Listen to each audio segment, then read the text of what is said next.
Distillation में हम discuss कर रहे हैं इक्विपमेंट सेक्शन।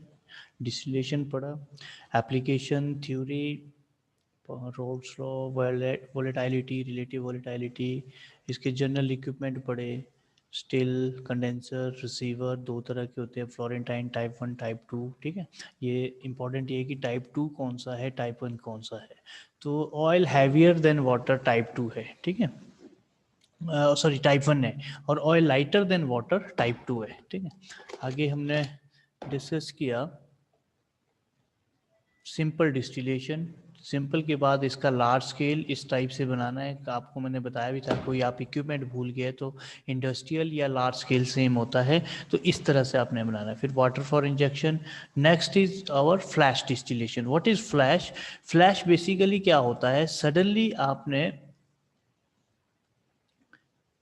सडनली क्या करना है कि वेपोराइज करना है higher pressure zone to lower pressure zone. यहाँ से कोई फीड आ रही है या यहाँ से कोई वेपर आ रहा है, तो यहाँ पर प्रेशर रिड्यूस्ड हमने लगाया है एक। ठीक है, ये क्या करेगा, ये हाई प्रेशर जोन है और ये लो प्रेशर जोन है। जब हाई प्रेशर जोन से लो प्रेशर जोन में कोई चीज़ एंटर होगी तो एकदम वो वेपराइज हो जाएगी। क्यों? एक्सटर्नल प्रेशर को हम यहाँ पर डिक्रीज कर रहे हैं, ठीक है, प्रेशर को, जिसके कारण वो वेपराइज हो जाएगी। अब देखो ये क्या बोलता है, flash distillation defined as the process in which entire liquid mixture is suddenly vaporised by passing the feed from higher pressure zone to the low pressure zone. मतलब आपका एंटायर पूरा लिक्विड मिक्सचर, हमारे पास A प्लस B दो mixture है, liquid के दो component है और इसका मिक्सचर बना हुआ है AB। ये पूरे का पूरा हमने वेपोराइज करना है हाई से लो प्रेशर के लिए। ठीक है, फ्लैश वेपोराइजेशन को हम इक्विलिब्रियम डिस्टिलेशन भी बोलते हैं। Equilibrium distillation, what is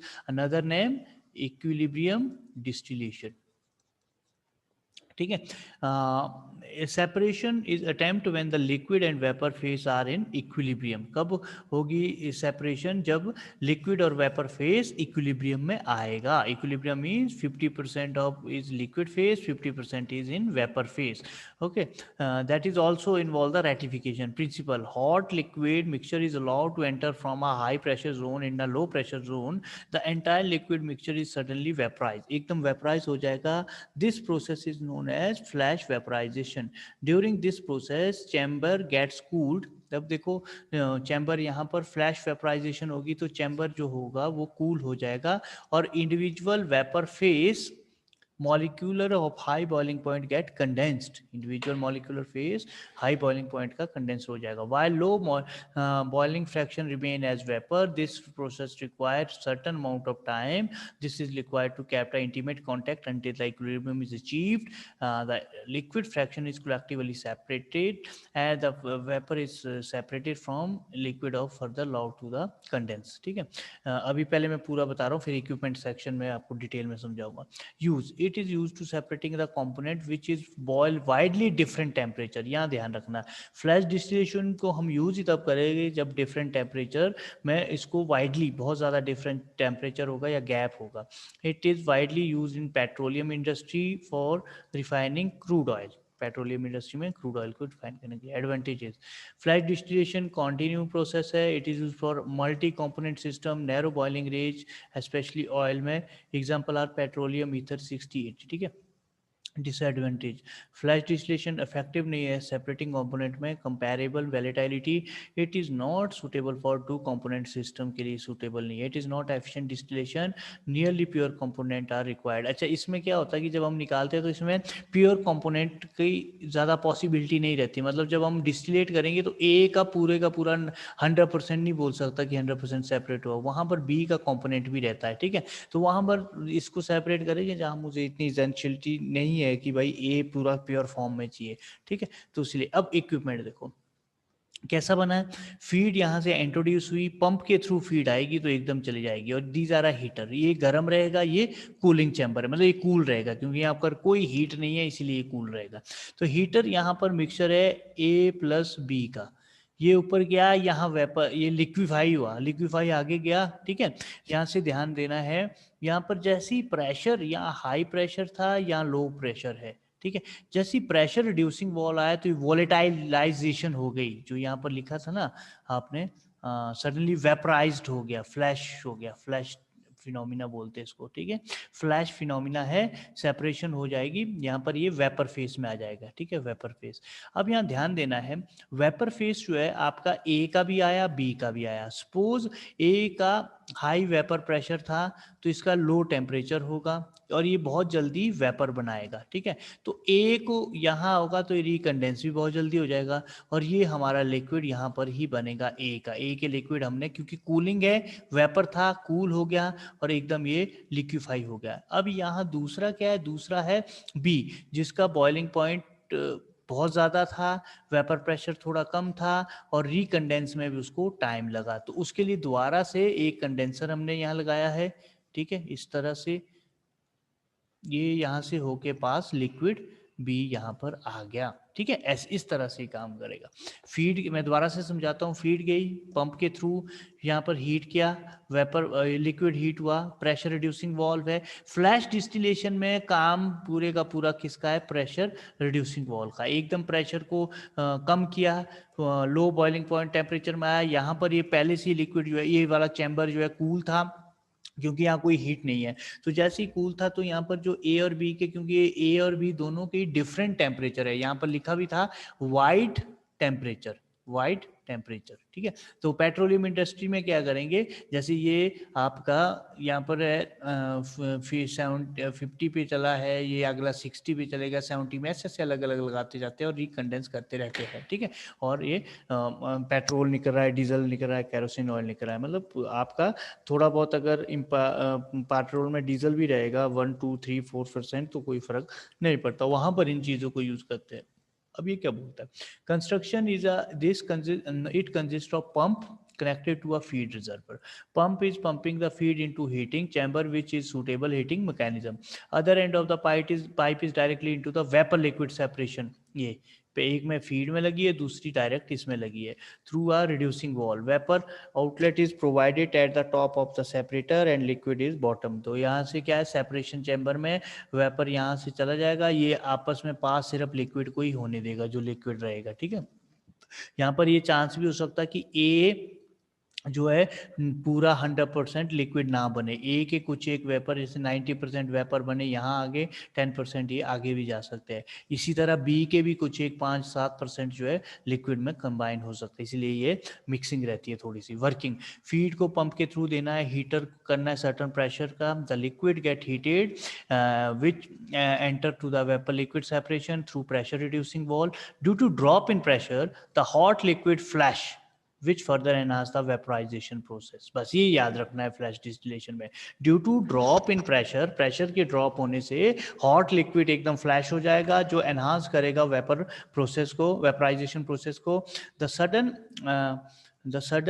vaporization induce cooling, individual vapor phase molecules of high boiling fraction get condensed। देखो individual vapor phase, देखो sudden vaporization induce cooling करेगा, कहाँ पर, यहाँ पर, यहाँ पर। क्यों, क्योंकि ये पहले से ही ठंडा है, दूसरा भी वेपर जो है अपनी हीट आगे की ओर देगा, कूलिंग की तरफ देगा, ठीक है। तो आपका स्टिल धीरे धीरे गर्म होएगा, बट ये कूलिंग जो है, जैसी वेपर आपका कूलनेस देता है, अपने लिए कूलनेस देता है और हॉटनेस देता है, तो ये लिक्विफाई हो जाएगा, ठीक है।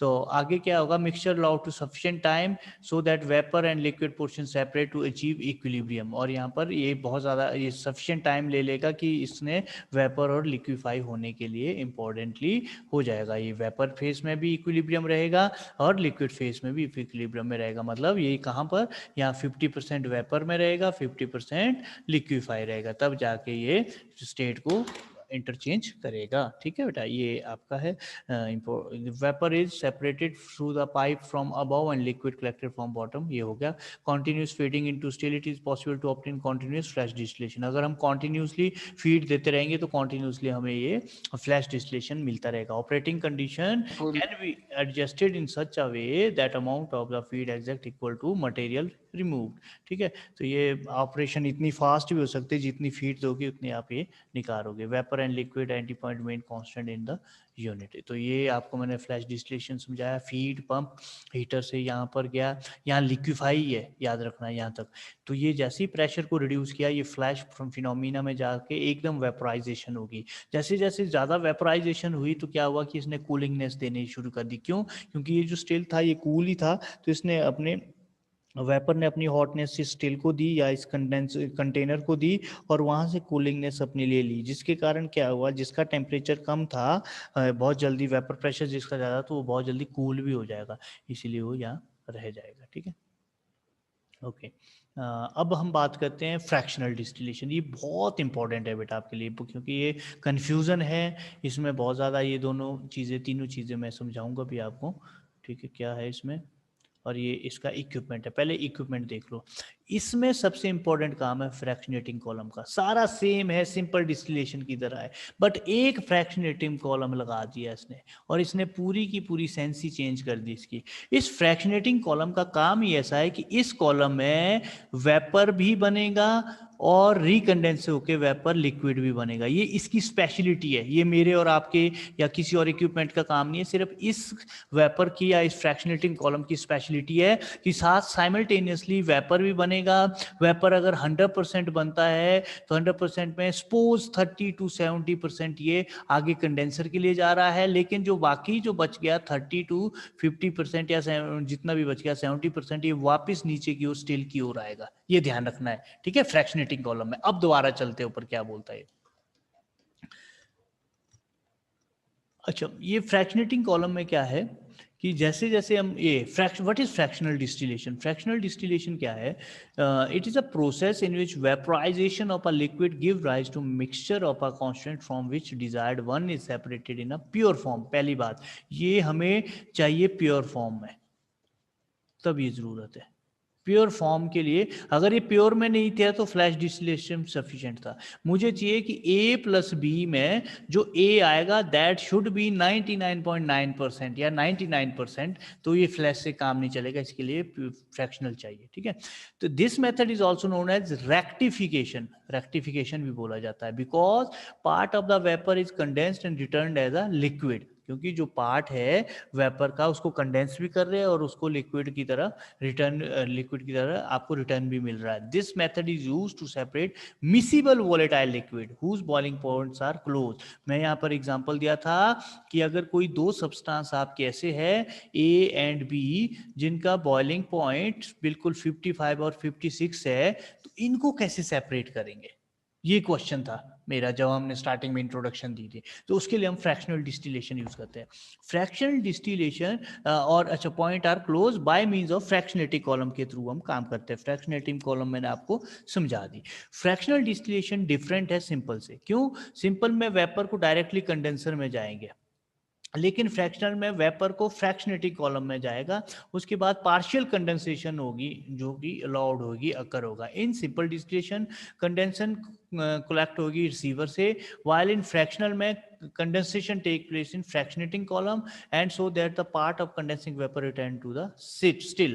तो यहाँ पर धीरे धीरे ये फ्रैक्शनेटिंग कॉलम में जाएगा और उसके बाद कुछ एक अमाउंट आगे कंडेंसर की ओर जाएगा और कुछ एक ये नीचे स्टील की, मैक्सिमम अमाउंट स्टील की ओर जाएगा। क्यों? क्योंकि इसमें क्या है, रिफाइन होता रहेगा, बार बार ये ऊपर नीचे चलता रहेगा, तो वेपर प्योर फॉर्म का वेपर ही आगे कंडेंसर की ओर जाएगा, बाकी वो नीचे की ओर स्टील की ओर आएगा। Principle from sorry operational point of view, fractional column is a mass transfer from counter current diffusion। counter current क्या हुआ? opposite direction diffusion में each equilibrium stage पे। ऑपरेशनल व्यू से फ्रैक्शनल डिस्टिलेशन मास ट्रांसफर है counter current diffusion का component of each equilibrium stage का। Hold करना एक minute.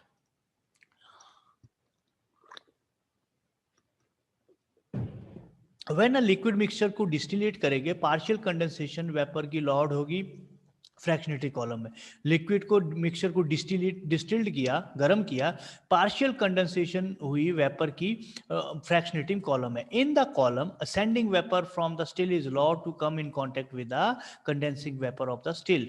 This result to enrichment of the vapour and more volatile component by condensing the vapor and reheating the liquid repeatedly. Equilibrium between a liquid and vapor is set up at this stage, ultimately result the separation of more volatile component. तो इसको पहले अपनी इससे समझा लेते हैं. ये fractionating column है, यहाँ स्टिल है, ठीक है, बहुत ही रफ सा डायग्राम है, ठीक है, और ये आपका चला गया कंडेंसर की ओर. तो यहाँ पर फ्रैक्शनेटिंग जो कॉलम है ये बोलता है कि स्टिल से वेपर ऊपर की ओर जाएगा और वेपर यहां से ही इसी कॉलम से नीचे की ओर भी आएगा. नीचे वो लिक्विड बनेगा, ऊपर वो वेपर बनेगा. तो यहाँ पर साइमल्टेनियसली चलता रहेगा और यहाँ पर वेपर फेस बहुत ज्यादा हो जाएगा. क्यों? ऊपर भी वेपर जा रहा है, नीचे भी वेपर जा रहा है, ठीक है. वेपर फेस ज्यादा होने से यहाँ पर हाई वेपराइजेशन हो जाएगी. और सेपरेशन कब होगी? क्वेश्चन राइजेस, सेपरेशन कब होगी? सेपरेशन तब होगी जब यहाँ पर 50 इक्विलिब्रियम अटेन करेगी vapour phase and liquid phase. मतलब 50% of vapour, 50% of liquid phase, ठीक है. जब ये अचीव करेगा तब ये जो मोर वॉलेटाइल होगा दैट विल बी डिस्टिलेट या that will be separated from this. Okay. Application, fractional is used to separation of miscible liquid, acetone and water. Example है एसीटोन एंड वाटर. याद रखना इसमें आपने एग्जाम्पल लेना है acetone water, chloroform and benzene. इसमें ethanol and water नहीं देना है एग्जाम्पल. इसमें आपने एग्जाम्पल देना है एसीटोन और वाटर का, ठीक है. मिथेनॉल और उसका नहीं देना है, इथेनॉल और उसका नहीं देना है. मिथेनॉल वाटर भले दे दो. यहाँ देखो फ्रैक्शनल डिस्टिलेशन आइडियल सॉल्यूशन के लिए आगे समझाऊंगा मैं अभी डिटेल में. Okay. Disadvantage, fractional can not be used to separate miscible liquid which is from azeotropic mixture. कर सकता है मिसिबल को, लेकिन किसको नहीं कर सकता? एजियोट्रॉप मिक्सचर को. अब ये एजियोट्रॉपिक मिक्सचर क्या होते हैं ये आगे पढ़ेंगे. मतलब कांस्टेंट टेम्परेचर रहता है जिनका, ठीक है, अनचेंज रहते हैं जो टेम्परेचर वेरिएशन पे, ठीक है. एसीटोन वाटर देना है यहाँ पर फ्रैक्शनल में, या क्लोरोफॉर्म बेंजीन. अब बोलता है कि थ्योरी क्या है इसकी, बेसिक थ्योरी क्या है. हमने डाल्टन लॉ पढ़ा है, सभी को पता है. According to the principle of colligative properties. What is colligative property? This is water. Water में NaCl डाला, ठीक है, सोडियम क्लोराइड, नमक डाला. इस नमक से डालने से इस पानी में इसका वेपर प्रेशर डिक्रीज हुआ, फ्रीजिंग पॉइंट एलिवेट हुआ, बॉइलिंग पॉइंट कैसा रहा, ये सारी चीजें जो है that is your colligative property. तो according to principle of colligative properties, when substance is dissolved in a liquid the vapour pressure of solvent is lower. तो वेपर प्रेशर कैसा होगा? कम हो जाएगा. Two miscible liquid are mixed, each may be consider as a solution of one of other. तो दो miscible liquid डाल दिया, एसीटोन वाटर, तो इसको बोलेंगे हम mixture of acetone and water, और ये इक्वली ये मिक्स हो रहा है, ठीक है. The vapour pressure of each component is lowered. The pressure exerted by each one is known as partial pressure. तो वेपर प्रेशर इनका दोनों का कम रहेगा एज कंपेयर टू इनके पार्शियल प्रेशर से. क्यों? क्योंकि कॉलिगेटिव प्रॉपर्टी ने स्टेट किया. तो according to Dalton law, total pressure exerted by gaseous mixture is sum of individual pressure of component of gas. ये हमने पढ़ा था. तो अगर ए और बी दो मिसिबल लिक्विड है, पी ए और पी बी, इनका पार्शियल प्रेशर है, तो डाल्टन लॉ ने बताया था total pressure is P is equal to partial pressure of दोनों कंपोनेंट के, ठीक है. Like other gas, Dalton hold strictly good only when the partial pressure are not too high. जब पार्शियल प्रेशर ज्यादा नहीं है. Dalton is law is important because it permit the estimation of total vapour pressure का भी estimation देता है, इसलिए भी इंपॉर्टेंट है. मुझे पता लग जाएगा कि मिक्सचर का वेपर प्रेशर कितना है. Which should be equal to atmospheric pressure. कैसे? वेपर प्रेशर आपके इक्वल हो जाएगा जब एटमॉस्फेरिक प्रेशर को, तब वो चीज बॉयल होएगी. ये मैंने आपको पहले भी बताया था और आपको पता भी है. तो वहां पर वेपराइजेशन ज्यादा होगी, वहां पर वेपर ही वेपर ज्यादा होगा. Based on boiling point behaviour, binary mixture classified into 3 class. अब इसने बोला कि बाइनरी मिक्सचर को 3 भागों में हमने बांटना है. एक, जहां पर बाइनरी मिक्सचर होगा fractional distillation miscible for ideal solution. दूसरा, fractional distillation minimum boiling point azeotropic solution type 2 solution. तीसरा, maximum boiling point azeotrope solution type 3 solution. ये दोनों नॉन आइडियल है, मिनिमम और मैक्सिमम, और ये आइडियल है, ठीक है. अब इसको समझते हैं. Boiling point composition curve of the mixture, ये बहुत इंपॉर्टेंट कर्व है, क्या बोलता है कैसे करता है ये समझते हैं। Since repeated vaporization condensation process is involve simultaneously, मतलब वेपराइजेशन भी हो रही है कंडेंसेशन भी हो रही है एक बार इसमें, जो मैंने आपको बताया फ्रैक्शनेटिंग कॉलम में वेपर भी बन रहा है कंडेंस भी हो रहा है, साइमल्टेनियसली चला है process. Composition of liquid and vapour phase change continuously, तो वेपर फेज में भी चेंज हो रहा है लिक्विड फेज में भी चेंज हो रहा है continuously. Boiling point composition curve are helpful in predicting whether the separation is possible or not. ये बोलता है कि बॉइलिंग पॉइंट कॉम्पोजिशन हेल्पफुल करेगा कि सेपरेशन है कि पॉसिबल होगी कि नहीं, इफ पॉसिबल ये इजी है कि डिफिकल्ट है। तो सबसे इंपॉर्टेंट क्या है, बॉइलिंग पॉइंट कॉम्पोजिशन कर्व, ये जो है आपका दिस वन, ये हमें बताएगा कि क्या सेपरेशन हो सकती है, अगर हो सकती है तो वो कितनी टफ है कितनी ईजी है। आगे, these helpful to design the equipment of fractionated column. Boiling point composition curve was constructed. Mixture of liquid A and B are prepared in different proportion. Boiling point each mixture is determined. अभी समझाता हूँ detail में. Liquid composition each component analyzed at its boiling point. Vapor composition analyzed at boiling point. Boiling point plotted x-axis. Upper curve is vapor phase, liquid phase, and existing C liquid. Okay, कुछ नहीं है, देखो.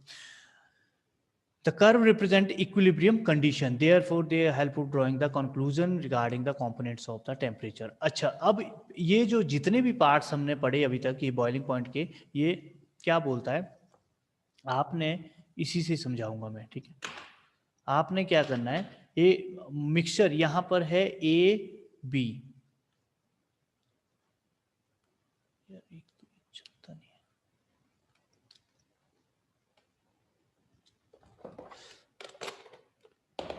ये जो B है, suppose A is 50 ml, B is 50 ml, total हो गया 100 ml, ठीक है, तो सॉरी 100 ml, तो 50 ए टोटल वॉल्यूम है 50, तो दैट मीन्स 50 इज योर 100%, है ना, और बी टोटल वॉल्यूम है 50, तो दैट इज 100%। तो हम यहाँ पर एग्जांपल ले रहे हैं 100% ए, मतलब 100% का मतलब कितना था 50 ml, बी 50 ml, ठीक है, ऐसा। तो यहाँ पर ध्यान से समझना है, जो इसका अपर लेयर होगा, अपर वाली जो पोर्शन है दैट इज वेपर फेस, ए और बी का मिक्सचर का इसने बताया है, और लोअर वाला जो है दैट इज क्या, liquid phase, that is liquid phase, ठीक है, ओके। अब ये इन दोनों के बीच जो है, इन दोनों के बीच जो है, यहाँ से यहाँ तक, यहाँ से यहाँ तक, यहाँ से यहाँ तक, दैट इज अ वेप intermediate between vapour and liquid phase. It means यहाँ पर वेपर भी हो सकते हैं, यहाँ पर लिक्विड के ड्रॉप्स भी हो सकती है, ठीक है। अगर इसको देखें इस तरह से, दिस इज आवर सरफेस, ठीक है, this is our liquid, this is our vapour, ठीक है। तो ये बना है ऐसे टाइप से, ऐसे इस टाइप से लो आप, दोबारा से बनाते हैं इस टाइप से, ठीक है। ये हो गया ऊपर वाला वेपर ही वेपर, नीचे वाला हो गया लिक्विड फेस, ये दोनों हो गया वेपर और लिक्विड फेस, ठीक है। अच्छा, अब वेपर और लिक्विड, अब ये क्या बोलता है,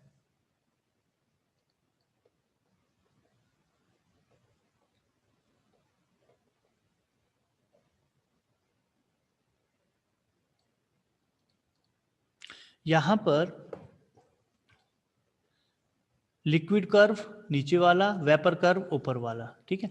यहाँ पर आपका 100% ए, यहाँ पर 0 रहेगा बी, क्यों, क्योंकि ये है प्योर चीज, और यहाँ पर 0% A 100% B, that is pure B, pure A, जहाँ 100 होगा ना जो, वो प्योर है। और ये कॉम्पोजिशन की मिक्सचर है, सपोज x1, कॉम्पोजिशन की मिक्सचर क्या है, यहाँ पर होगा 70%, suppose for example 70% A 30% B, यहाँ होगा 50% ए 60% बी 40% ए, यहाँ होगा 20% ए एंड 80% बी। बिल्कुल, मतलब मैं आपको समझाने के लिए ये चीज़ें बोली, यहाँ होगा, यहाँ इस साइड ज़्यादा 30% ए आपका बी, 70% ए, इस साइड आए तो बी की कॉम्पोजिशन ज़्यादा है तो 60% बी 40% ए, 80% बी 20% ए। तो यहाँ पर जो टेम्परेचर होगा दैट इज T1, जहाँ एक्स क्या है, ठीक है, और यहाँ पर टी, ये क्या है लिक्विड का टेम्परेचर, ये रिकंडेंस होके, इसको समझो ये आपका लिक्विड फेस है, लिक्विड फेस आपका वेपर बनेगा, वेपर जब रिकंडेंस होगा तो ये जो टेम्परेचर है दैट इज T1। देखो क्या बोला, यहाँ से चले, ये लिक्विड फेस है, लिक्विड लिक्विड बना, लिक्विड ने वेपर बनाया, वेपर बना इस फेस पे, ठीक है। अब वेपर भी तो रिकंडेंस होगा, होगा ना, तो ये नीचे जहाँ पर आएगा दैट इज आवर, यहाँ पर जो भी आपने लिखना है लिक्विड, आपका दूसरा लिक्विड 2, लिक्विड 1, है ना। तो ये चीज़ आपने समझनी है, ओके राइट। तो ये फ्रैक्शनेटिंग कॉलम का काम है। अब चलते हैं डिटेल में।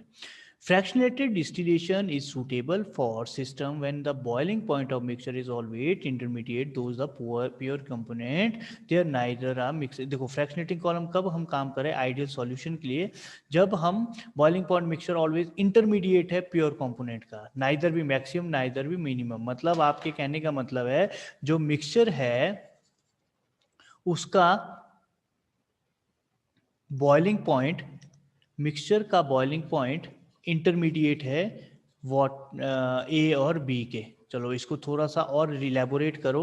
हम मैंने आपको बोला इथाइल एग्जांपल क्या है यहाँ पर, मिनिमम कॉम्पोजिशन में example of benzene carbon water and methanol. तो वाटर का फॉर एग्जांपल 100 डिग्री है, मिथेनॉल का मैं एग्जांपल ले रहा हूँ, अब कितना है डोंट नो, 90 डिग्री है। तो जो इन दोनों का मिक्सचर का बॉइलिंग, जब इसको बना देंगे हम, इसका जो बॉइलिंग पॉइंट आएगा that should be between intermediate 19 to 100, ये इनके बीच रहेगा। अगर ये इनके बीच रहता है उस चीज को हम बोलते हैं जियोट्रॉपिक। क्या बोलते हैं? जियोट्रॉपिक। तो आइडियल सॉल्यूशन ये किसके लिए है? ये है जियोट्रॉपिक का, जियोट्रॉपिक का। ये किसके का है? ये जियोट्रॉपिक का है, ठीक है। एग्जांपल है बेंजीन टॉल्यून, कार्बन टेट्राक्लोराइड, साइक्लोहेक्सेन, ठीक है, और मेथेन वाटर एंड मिथेनॉल, ठीक है। इथेनॉल इसमें नहीं आएगा, इथेनॉल एजियोट्रॉपिक मिक्सचर है, वाटर के साथ इथेनॉल एजियोट्रॉपिक मिक्सचर है। फ्रैक्शनल डिस्टिलेशन यहाँ बनाया गया है। Many liquid mixture fractional distillation अच्छा ये हो गया हमारा जियोट्रॉपिक का। तो ये कैसे बनेगा? इन दोनों का बॉइलिंग पॉइंट कैसा बनेगा? इन दोनों का इंटरमीडिएट, ठीक है। इसके बाद ये बोलता है कि एजियोट्रॉपिक जो है, अब बात करते हैं एजियोट्रॉपिक। एजियोट्रॉपिक मिक्सचर कुछ और है, जियोट्रॉपिक कौन सा है? जिनका बॉइलिंग पॉइंट मिक्सचर का इंटरमीडिएट होगा उनके प्योर फॉर्म का, जो आपका जैसे एसीटोन और वाटर है या मिथेनॉल और वाटर है उसके, ठीक है, उसको एजियोट्रॉपिक बोलेंगे। अब बोलता है ये geotropic. Many liquid can not be separate completely in pure form by simple distillation because volatility of composition are equal. जहां पर उनकी वॉलेटिलिटी ही इक्वल हो जाएगी, ठीक है, तो आपको उसको केस को बोलते हैं हम azeotrope. Azeotropic solution is distilled to constant temperature. देखो azeotropic solution is a solution which distil unchanged at a constant temperature. Constant temperature पे वो अनचेंज्ड रह जाएगी। कांस्टेंट कैसे? अब मैं चाह रहा था कि आपको 70 डिग्री पे ए कंपोनेंट अगर पास हो जाए या मिक्स हो जाए तो वो बड़ा बढ़िया था, सेपरेट हो जाए तो ठीक है। बट यहाँ क्या हुआ, ए 70 डिग्री पे और बी की वॉलेटिलिटी 1 हो गई दोनों की, तो वो कैसे हो गई? तो दोनों वॉलेटाइल होंगे, उस केस में एजियोट्रॉपिक मिक्सचर बनता है, ठीक है। इसका एक और एग्जांपल आगे भी पढ़ेंगे हम, कैसे करेंगे हम एजियोट्रॉपिक डिस्टिलेशन को। एजियोट्रॉपिक डिस्टिलेशन सच, जब एजियोट्रॉपिक डिस्टिलेशन आएगा, इक्विपमेंट मैंने बोला सेम है फ्रैक्शनल का, बस थ्योरी अलग है। थ्योरी आपने ये देनी है उसमें, लोअर और अपर, ये दोनों, okay. Azeotropic is a solution which distilled at a constant temperature. Such solution are equal to constant boiling mixture. An example of type of this 8943 molecule of percentage of mixture of ethanol and water at atmospheric pressure. जब इसको हम use करेंगे mixture में ethanol और water को, net में देख लेना कि इतने मोल परसेंटेज बनाना है इथेनॉल वाटर, कितना वाटर चाहिए, कितना इथेनॉल चाहिए, तो ये एटमॉस्फेरिक प्रेशर के बराबर हो जाएगा, जो कि रिलेटिव वॉलेटिलिटी 1 हो जाएगी। इसको प्यूरिफाई हमें निकालना बड़ा मुश्किल हो जाता है डिस्टिलेशन से, इसीलिए हम एजियोट्रॉप मिक्सचर यूज करते हैं। तो पहला इसका है minimum boiling point of azeotropic distillation. Minimum boiling point का मतलब है कि जब हम एग्जांपल इसमें क्लोरोफॉर्म और वाटर, जब हम वाटर और नाइट्रिक एसिड को यूज करेंगे, इनका 100 है, इनका 110 है फॉर एग्जांपल, तो ये मिनिमम मतलब इसके मिक्सचर का होगा ड्यू टू कॉलिगेटिव प्रॉपर्टी ये हो जाएगा 100 से नीचे 90 degree for example, that is minimum. Maximum में भी सेम, जब दो कंपोनेंट को हम इंडिविजुअल, एक का 100 है दूसरे का 80 है, तो मैक्सिमम ये हो जाएगा 120 डिग्री मिक्सचर का। ठीक है, ये आपका मैं समझाना चाह रहा हूँ। ओके, अब ये क्या बोलता है मिनिमम में क्या होगा,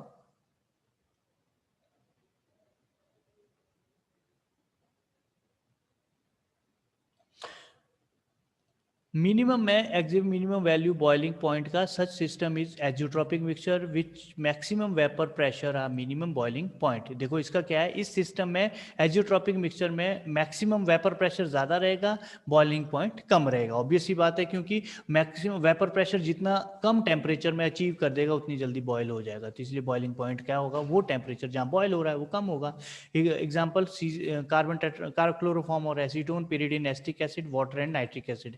याद ये करना है कि मिनिमम बॉइलिंग पॉइंट के एग्जांपल कौन से हैं। ठीक है, तो इसमें azeotropic mixture lower boiling point है compare to least boiling point. At a minimum boiling point temperature liquid remain constant and is equal to vapour composition. This is indicated to the coincident trough. All mixture composition lies C and T of the separated fractional distillation. In this case, pure liquid C is recovered from still and mixture with constant composition is obtained to still from condenser. In similar way, mixture component life or T and D can be separated content fractionation distillation. In this process, liquid D is recovered from still and constant composition as a condensate. ठीक है,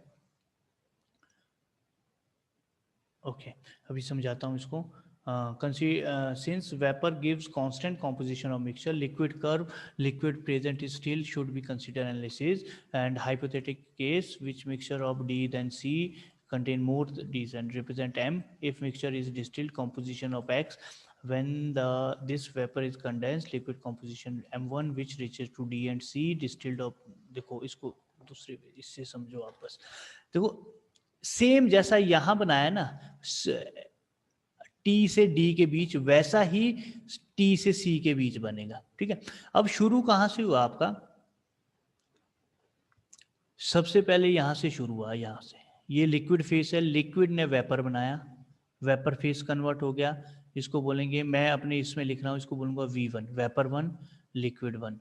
ये आगे गया, आगे का मतलब क्या है, रिकंडेंस हुआ बेटा, ये दिस इज रिकंडेंस, तो ये लिक्विड बना, इसको बोलूंगा L2, ऊपर चला गया, फिर से इसको हीट किया।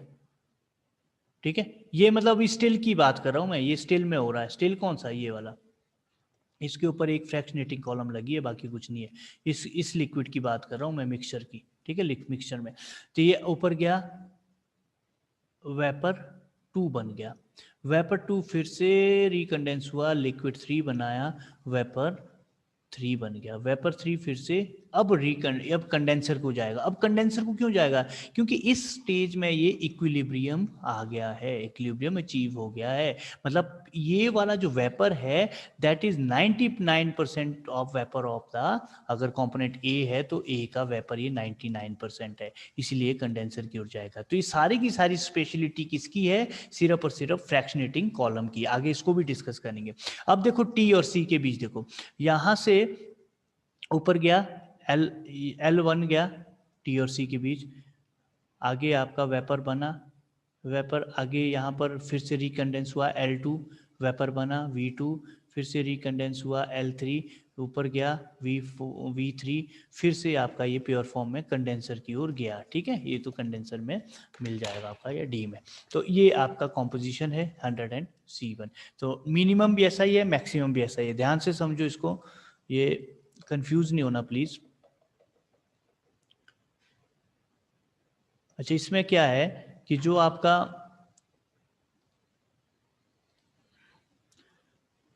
टी और डी है, ये दो मिक्सचर है, कंपोनेंट के दो मिक्सचर है, डी और डी। तो इसमें क्या है, यहाँ पर आपका ये मिक्सचर है, यहाँ पर मिक्सचर है, लोअर है ना, ये मिक्सचर है, यहाँ A प्लस बी है, this is A, this is B। ठीक है, अब और वे से समझाता हूँ, इसको ध्यान से समझो, अगला भी बिल्कुल सेम है।